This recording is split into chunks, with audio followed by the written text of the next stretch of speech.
Namo Shakyamuni Buddha. So today we continue to study about the Eightfold Paths. The second one, the wise intention or right intention. It's so important that we need to train our mind in the proper way. Otherwise, if we have the improper thought, negative thoughts, it's easy for us to create bad karmas. So definitely when you create bad karma, you bring your own sufferings.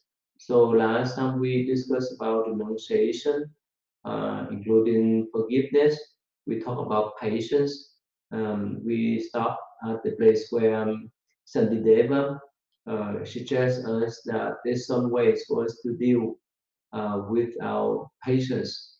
So if the situations is out of control, nothing we can do. We can accept the situation and move on. And if the situation is within our control, we try our best to solve the problems and what we need to worry about. So, for example, if the student know that they need to take a test, so as long as they study the material well, so they would not need to worry much about the content of the test, or if something go beyond our ability to control. For example, if some kind of war fighting happening in Middle East, and it make the price of the gasoline rising up. So of course it affects to our pocket, our budget here in the United States. But still, it's beyond our ability to control. We cannot control those people in the Middle East. But so that's why Santideva advised us that if some situation is within our control, we can try our best to resolve, to deal with those kind of situation. And if it's beyond our control, there's no need for us to worry about. So let's we share with you a short video clips uh, about uh,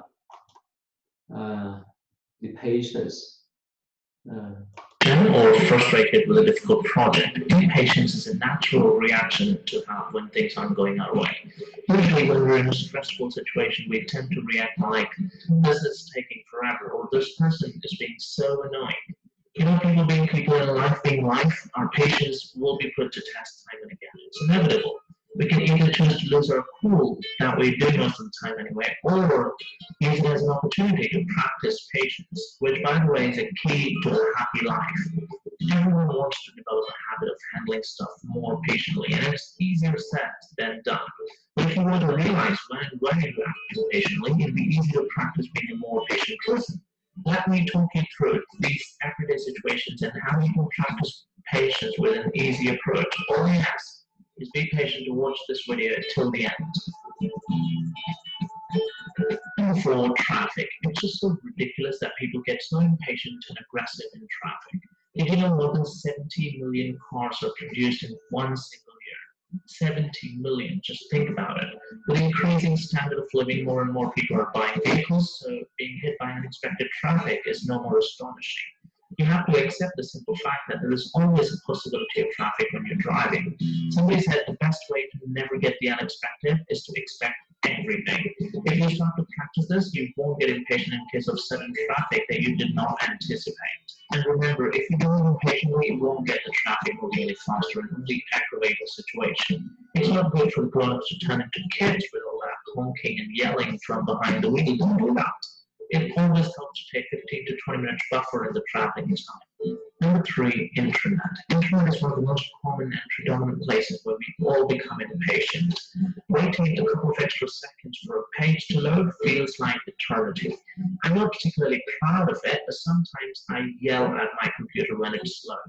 We expect things so quickly that researchers found people can't wait more than a few seconds for a video to load. We want to get instant responses to our texts, posts, uploads, and when we don't, it's frustrating. Now that you know internet is not only a platform to get information and other stuff, but also a place to practice patience. So you know what to do when you get on the internet next time. Number two is when it takes longer time than expected to reach our goals. Consider someone who's the owner of the startup project, which is expected to yield a stream of income after 6 months. Instead, after 6 months, there doesn't seem any possibility of income for another 6 months. What do most people do in this case? They get impatient and quit. The same is the case when we don't achieve our weight loss goals, career goals, monthly goals, daily goals within expected time. We grow impatient when we realize it's going to cost us more than what we expect to reach our goals, and as a result, we make irrational decisions with terrible consequences. We need to evaluate whether that startup is worth another 6 months. After all, it was your original idea. It's good to keep impatience out of the picture when making such decisions, as stakes can be quite high at times. Number four, standing in a line. When was the last time you stood in a line and it drove you crazy? Anyway, so you see that these video clips shows that there's some situations that we may not be patient much. For example, we get stuck in traffic. We have slow internet. We could not accomplish our goal. Even we stand in line at the Walmart or at the uh, airport. So again, we would not like to wait in line so long because we think that we have a lot to do. We're so busy, or we don't want like to get stuck in the traffic because we want to get home early, when to go to work sooner and so forth. And especially for our internet, we want to get information um, right away. Especially when we send an email, we expect that our friends or whoever receive our email could reply right away, and so forth. And so in life, it's not easy for us to deal with the situations if we are not patient, if we don't recognize the reality of life. And definitely, sometimes we will get stuck in the traffic. Sometimes our internet may be slower because of the storm or the technical problems. And sometimes may get stuck in line in Walmart or wherever. So with that type of understanding, when this happened, we could accept much easy.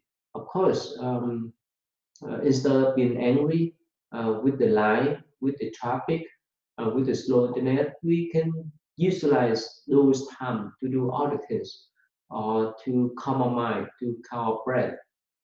So let's say while we're driving and we get stuck in the traffic, and probably that's the chance for us to take a deep breath, to slow down our thoughts, so forth. Or it's that time to relax ourselves for driving. Mm. Or when we have slow internet, yeah, we can do other things. We may write the letters to our friends, or may call them while we're waiting for the internet speeding up. So there's many ways. As long as we have the positive mind and optimistic mind, so we can overcome still kind of situations. Otherwise, we get stuck.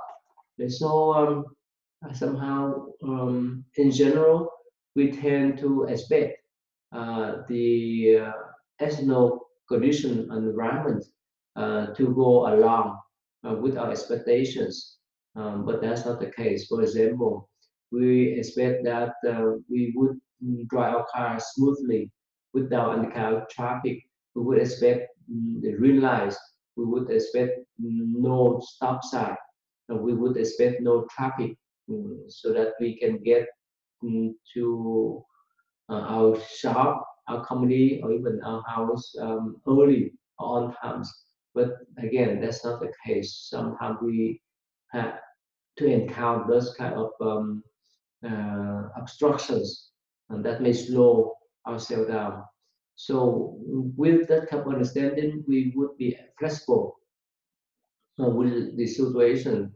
So we're ready to deal with the situation in any ways that maybe happen.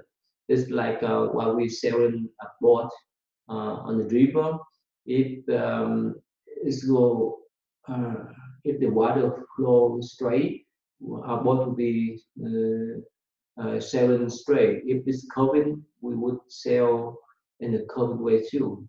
And so with that kind of flexibilities, it's easy for us to make peace with ourselves.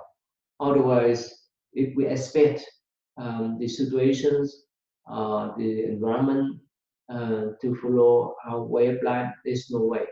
The more we expect them to move along with our expectation, the more frustration we may have when things may not happening uh, as the way we expect to have. And the next one is we tend to expect people to make us happy, to make us satisfied, to confirm our expectations. For example, as a student, we may think, oh, the professor or teacher would give the easy test for me to take so that I can get a good grade, but that's not the case. Um, the parents may expect the children to study hard, but sometimes they may not take that thing seriously. And so definitely the parents could be more frustrated when their children fail on the test and so forth. Or we may expect that our a supervisor, a manager, a boss may give us a raise in our salary, bonus, or vacation, and so forth. But what happens if they don't want to? So definitely we may be frustrated, and we may be impatient um, with those people. And the more impatient we have, the easier for us to create a suffering for ourselves. So again, this kind of um, virtue is so important that we need to develop. So we're not supposed to expect the uh, external conditions. We're not supposed to expect other people to go along with our wish. And the other one is that sometimes we have some unrealistic expectations. For example, we may have the expectation that we could perfect some special skill, a new skill, like making a table, uh, or even driving the cars, or some kind of mm, uh, skill, like when we try to make animations or the cartoon online. And so we need to learn some skill so that we can make that kind of animations. Otherwise, it's not easy. So it takes time for us to perfect ourselves in those type of new skill uh, knowledge. So if we have unrealistic expectation, again, we bring disaster on ourselves, we bring the suffering on ourselves. If we fail and could not meet with the goal, or we could not mastery, could not perfect that skill. So we need to recognize as human, we need to go through what we call trial and error. So we just accept that when we make mistake, um, while we learning the new skill, and with that type of correction, we can eventually perfect our new skill. So that's why it's better for us to recognize our skill and our abilities to handle those type of situations instead of have so much expectation on ourselves. Uh, and we sometimes, the last one, the four, expect the way that happen in our mind, especially when we deal with the situation that we're not much patient with. So again, when we deal with the traffic problems, for example, while we drive the car on the road, on the freeway, so we know that if we have impassion, definitely that type of thoughts, emotion would uh, create what you call domino effect in our mind that would trigger our anger, our anxiety, and so forth. And of course, it's bring the suffering onto us. So we somehow we know they are toxic. The angry thought, the uh, interest thought, they're toxic. So we try to push them aside. But again, it's not easy for us to uh, suppress them. It's not easy for us to push them aside because what I say, the more we resist, the more it persists. That means the more we suppress those negative thoughts, the more they spring up. And so we need to let go of those negative thoughts instead of suppressing them, instead of trying to push them aside. So anyway, let me sum up the patient virtue. That with this type of virtue, we can handle some obstructions, some difficulties in our lives, uh, so that we can handle the situations or not people that may not conform with our wish or expectation in the flexible way. Otherwise, there's no way for us to be harmonious, to work together with other people. So patience is universal value um, in any circumstances, in any traditions, not in Buddhism, but in any religious principle. That with the patience, we could not um, bring the peacefulness and happiness to ourselves and others. And that's why last time I mentioned that the compassionate Bodhisattva, one hand she hold a vase of pure water as it represent compassion. On the other hand, she hold the willow branch, it represent patience. So patience go hand in hand with compassion.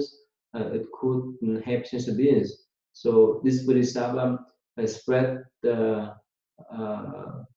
drop the water of compassion to cool down living beings' anger, uh, um, frustrations, and with the patient, this Bodhisattva could help us to overcome those kind of difficulties and like the mothers because of her love, or the parents because of their love to the children. So whichever things that happen to their children, they still love them. They still be patient. For example, if they sick, the parents would spend times even late at night, even sacrifice their times of sleeping or eating to take care of their children because of love. That's why they could have that kind of patient, and so forth. So in general, patient is one of the most important uh, virtue that the Buddha emerged to develop. With that kind of patience, we could generate, accumulate merit and wisdom easily. With that patience, there's no way for us to be successful in any situations or to deal with other people easily. So even in business, in politics, in that kind of situations, people need to be patient to build up their business. They have to be patient to build up their dignities, uh, their names, and so forth. The parents need to be patient with the children because children make mistakes most of the time.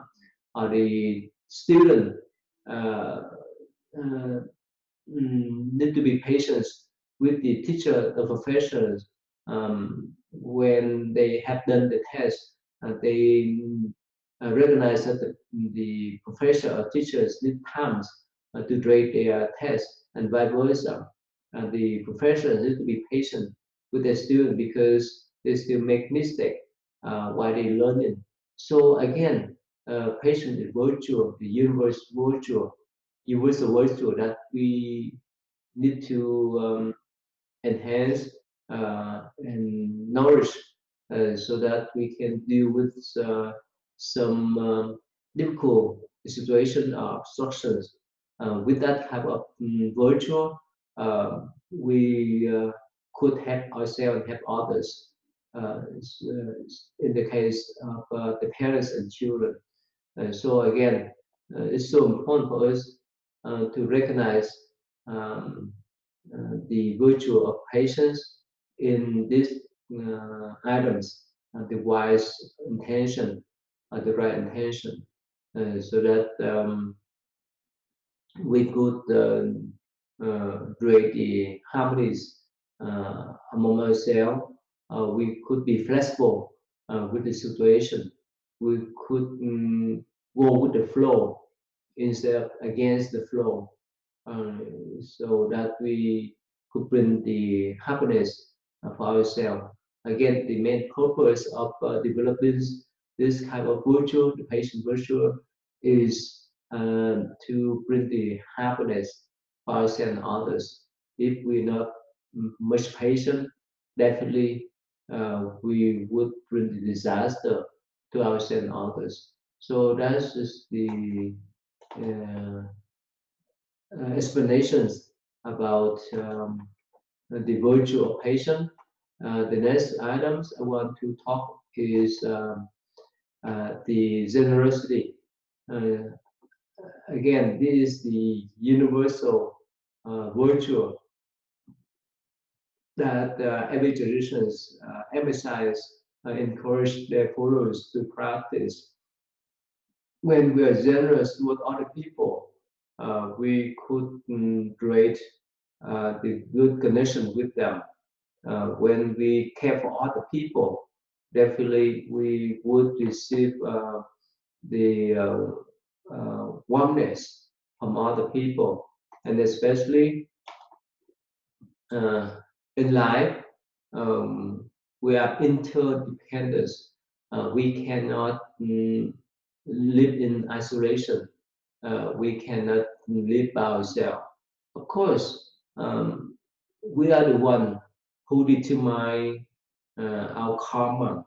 Like the student, they are the one who determine their grade, their career, their diplomas. If they start hard, so they would have a good grade. They would graduate from this college or university, and they would have the diploma. They would um, find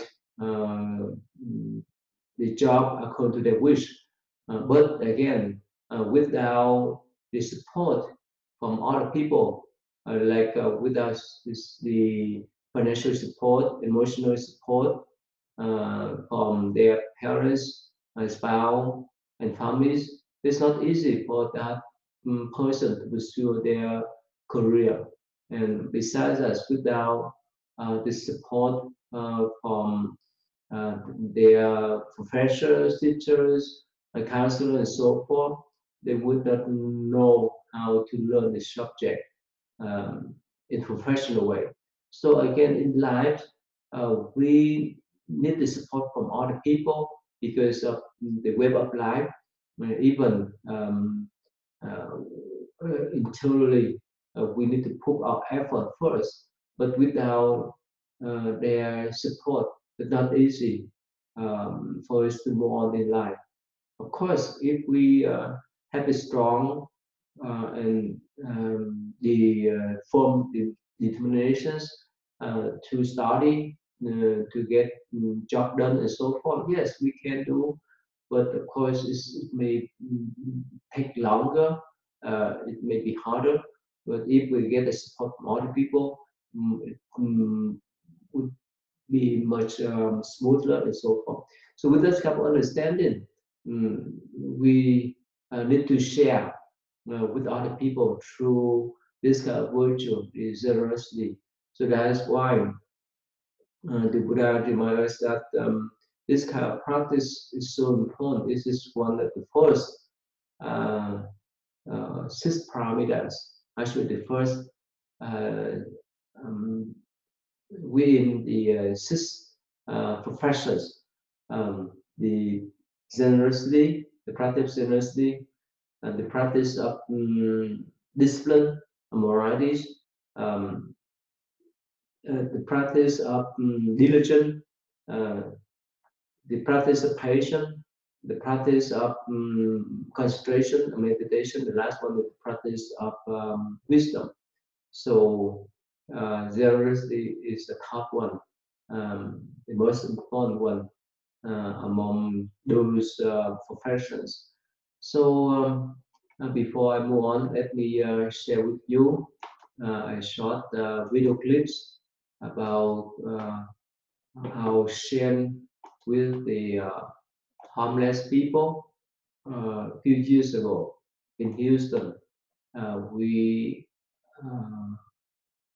came down to downtown Houston to share food, drink, and some personal items to the unfortunate one, the homeless one. Uh, and somehow, definitely, when we give out, as we are giver, we have the joy to share. And for the receiver, also they will be happy to receive a gift, give of food, clothes, personal items, because probably they may not have enough food to eat, water to drink, or they may not have money to buy those items. That's why they end up on the street. With that kind of understanding, we try our best to share with them the things that we have. So the points I want to mention is that when we give out, uh, as the giver, we receive the joy of sharing, and for the receiver, definitely they have the joy to receive those special gifts, and that of course may help them to sustain their life or to overcome their uh, hungriness, thirsty for a day, but at least this could help them for a while. Of course, since we don't have uh, much resources that we could not give them every day, but at least we try best to share with them whichever thing that we have in our abilities. So that's the first video clips. Okay. So the next one, let me share with you. and can recognize the joy of giving and receiving.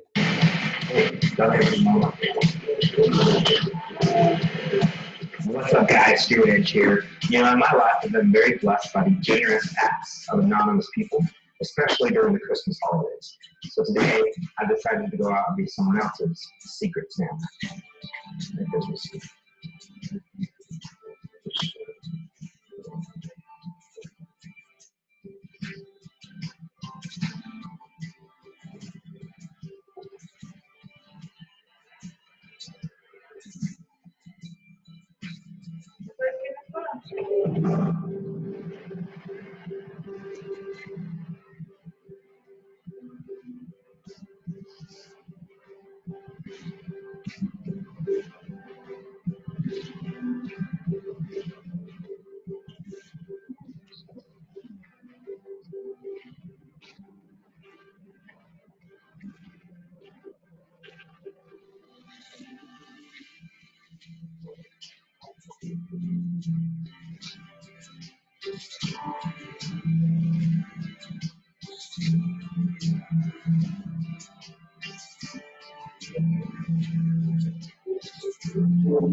Sí, no, no le digo mi hermana. Sí, no, está bien. Yeah, even those people, they may not be hungry or thirsty, but somehow they so surprised and overjoyed when they receive that kind of special gift from the stranger. Yeah, so that's why they're so happy. Again, in the wise intention, the Buddha reminds us that if we want to have the happiness or peacefulness within ourselves, we need to develop a great the right conditions for us to have that type of peacefulness and happiness. We need to take in charge of that kind of situations. We cannot sit there and wait for people to bring the happiness for ourselves. We need to create um, those type of conditions. This means if we want people care for us, if we want other people love us, we need to care for others. We need to help others. This two-way effect. Um, that's why it's so important was that we need to step out to bring the happiness and joyfulness to others. And we know that eventually we will get the similar positive energy from the practice of generosity. It's like the harder we throw the tennis ball to the wall, the ball will bounce back with the similar force or strength. So do our karmas. So whenever we give out, whenever we practice this kind of generosity, when we do good deeds, eventually, of course, even without expectation, we would get some type of good retribution in one way or others. So that's why in these items, the Buddha uh, advises us that we need to share, we need to give out, we need to help other people. And again, this is the most important practice of Buddhism. Uh, Someone said that, oh well, Buddhism teaches us that we need to stay in the forest, on mountain, and let go of everything, detach ourselves everything. We may not need to care for other people, so that we can concentrate on our practice of meditation. Yes, sometimes it's a time for us to stay in the secluded area, like in the mountain or in the forest, so that we spend our times to look within, to develop our skill of meditations. That's mm, uh, in case that we develop our skill uh, of meditations, we have times for ourselves to recognize our own mind.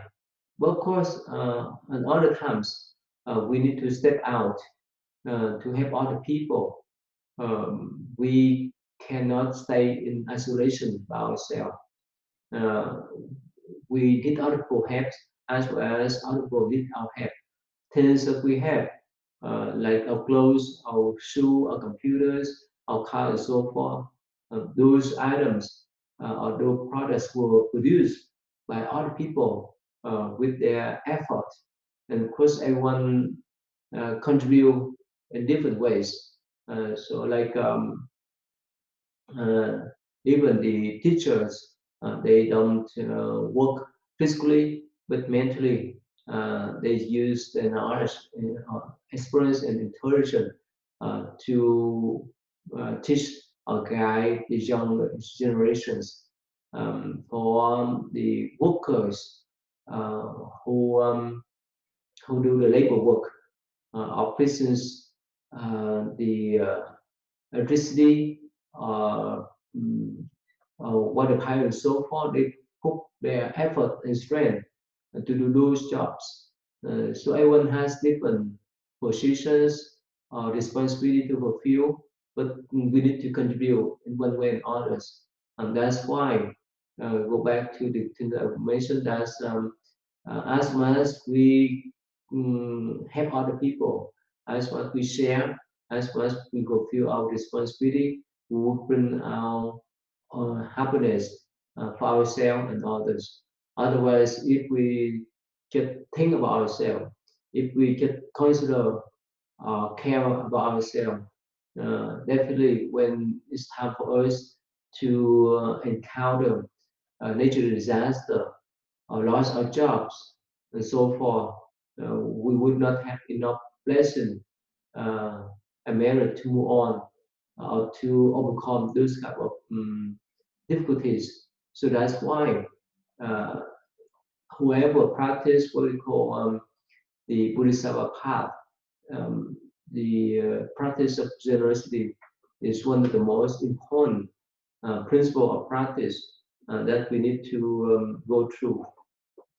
So let me review with you some of the Buddha teachings, how we give out, how we implement this type of practice, this generosity. So in the 42 Section Sutras, section number 11, the Buddha provides us some ideas how to give. So the Buddha said that giving food to 100 bad people is not as good as giving food to a single good people. So it's really common sense. For example, if we have those drug addicts,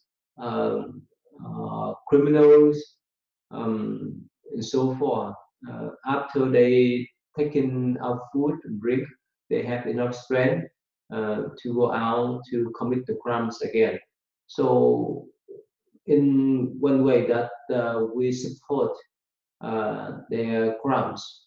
And of course, um, if we have intention to support them, we may bring our own disaster when they were caught by authorities. For example, if we drive a car for criminals to shoot other people, so of course we have that criminals, but somehow that criminals use gun to shoot other people, and we uh, would have to pay the price because of the compromises with the criminals. So that's why here the Buddha remind us that we need to uh, send out the good people to support. Of course, since we have the limited resources, we could not give out evidence. And of course, when we give, we not supposed to disseminate to check out whether they're criminals or good people, especially when we go out downtown to have homeless people. But if we know for sure in this passage that the Buddha taught us that if we know for sure that those people are criminals, um, uh, uh, and so forth. So on the top of that, we have limited resources. So it's better to use that type of resources to have good people.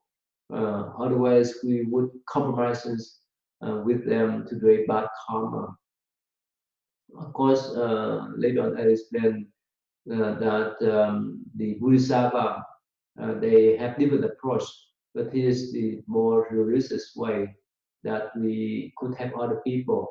And the next one, the Buddha said that giving food to 1,000 good people is not as good as giving food to one person who hold the five precepts. Here, the next level, the Buddha said that if we give food or helping 1,000 good people, is not equivalent. It's not as good as giving food and helping a person who keep the five precepts. The five precepts mean no killing, no stealing, no such misconduct, no lying, no taking intoxicant. And so, why is that? Well, the Buddha uh, mentioned that uh, by helping 1,000 people, I mean, good 1,000 good people is not equivalent to helping one person that uphold the five precepts. So in this case, the Buddha means that um, for those 1,000 good people, uh, if they could not control their mind, if they don't have any kind of guidelines. So when they deal with the obstruction, when they deal with difficult situations, it's not easy to control their emotions, and there's definitely they have more chance to harm other people. And so somehow in one moment they become a good person, another moment they may become a bad person because of lacking the self-control of those negative emotions or those negative thoughts. For example, a good person somehow they were irritated by other people until the point that they could not be patient enough. So they would mm, uh, uh, use their physical strength to defend themselves or to harm others um, because they could not control their angry thoughts or they could not be patient with those situations. But for the one that abide with the five precepts, for example, no killing, no stealing, and so forth. So no matter what happened, because they made the vows to abide and to follow with those basic principles or moralities, they would not dare to step out of the boundary. They would not dare to kill or to harm even some people that may irritate their mind. So that's why giving food or helping 1,000 good people is not as good as helping the one that abide uh, with those moralities. So that's why the Buddha give that kind of comparison. Giving food to 10,000 people who hold The five precepts is not as good as being put to a single Sotapanna. That's mean the stream ender. That's mean the initial step, initial stage of arhatship. Yeah, so definitely, having common people is not equivalent to the merit of make offerings to a holy person. Why is that? Because for us as common people, we still have mental frustration, and it's easy for us to do bad karma. But for the one that just attend hardship, the first day of hardship, they would not do any kind of bad karma anymore.